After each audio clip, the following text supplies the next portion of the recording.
Hey guys, Captain Dylan Hubbard here at Hubbard's Marina with a quick fishing report for your weekend outlook.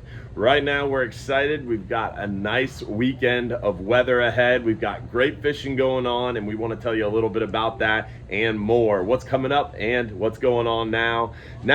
Offshore, we are slaying the gag grouper. It's been a little bit tough overall, but we are catching some really nice ones. We're hooking even more nice ones, but hooking them is only a small portion of the battle. Once you hook them, you got to get them up off the bottom, and then you got to get them all the way to the boat. And it's been a little bit of a challenge with those big gag grouper. They fight so hard. We're seeing most of the gag grouper out deep. Gag grouper season is only open for 15 days, unfortunately, this year, and the weather has not been so nice to us. It's been a little breezy, it's been a little bumpy, been a little bit tricky, and the forecasts have been very, very wrong. It's been much more bumpy offshore than expected, and we've been dealing with that. We've been muscling through it, but we've been dealing with a lot of current. Now that current's finally starting to back off a little bit for us, and looks like we've had a really, really good 39-hour trip that just got in this morning. We've got another one going out this weekend, hopefully going to crush it and do really well offshore. So excited on those gag grouper for sure,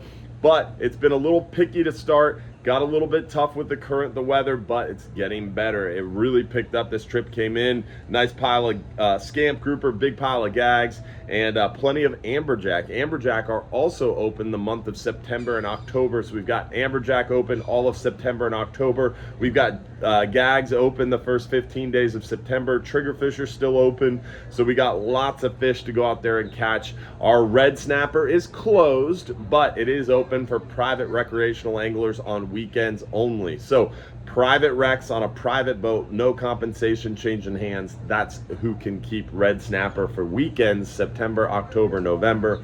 Our federal for hire red snapper season is over. That was June 1st through around August 27th.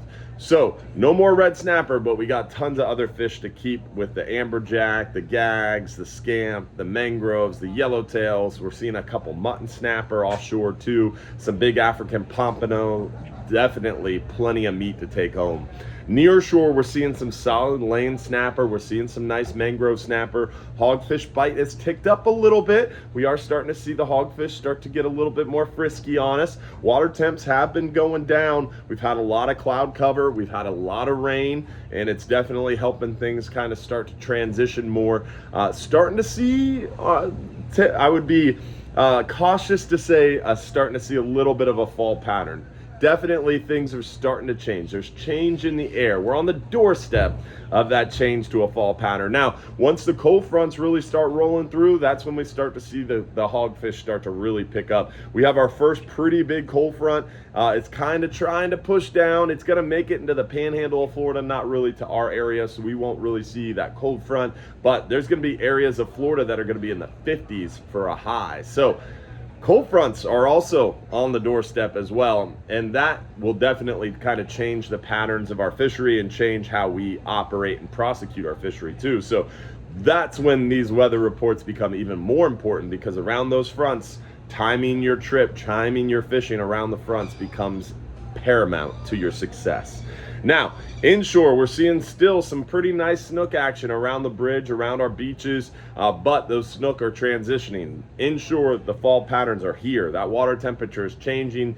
Day length photo period, basically the length of time the sun is up in the air, is changing, and that's making those fish start to change too. So we're seeing the snooks start to retreat from the beaches, retreat from the passes. We're starting to see them transition more to the back bay and upper bay waters. We're seeing a lot of the redfish start to school up, get a little bit more active together. Some rat reds have been pretty active around the jetties and around our dock areas. We're seeing still pretty solid mangrove snapper action, but that'll start to retreat a little bit. Sheep's head will start to pick back up here in the next couple weeks. We'll start to see that transition where the mangrove snapper kind of weaken in numbers and sheep's head start to pick up in numbers, but that's still a little bit of ways. It takes a little bit of time for that water temperature to really get right for the sheep's head to come back in a big way. Now, also inshore, we've been still seeing some plenty of shark action. We've been seeing some spotty pompano, and the flounder action is good and really good in certain areas. You got to find those little areas of sandy bottom adjacent to structure, and you'll find the flounder. Now, Hopefully you'll get a chance to come out and see us. Don't forget, Sunday nights, every Sunday night, 7:30 p.m., we give away free stuff, $1,500 in free stuff every Sunday night at 7:30 p.m. on our Facebook, on our YouTube, on our TikTok, on our Instagram, Trovo, Twitch. Join us Sunday night, 7:30 p.m. At the Hubbard's Marina pages for our live show. Also, every Saturday morning, 6 a.m. to 8 a.m., we've got our Real Animals radio show. Every Friday morning, we've got our Fox 13 news segment. Hopefully, we'll see you out on the water soon. And don't forget, if you're too busy to go fishing, you're just too darn busy.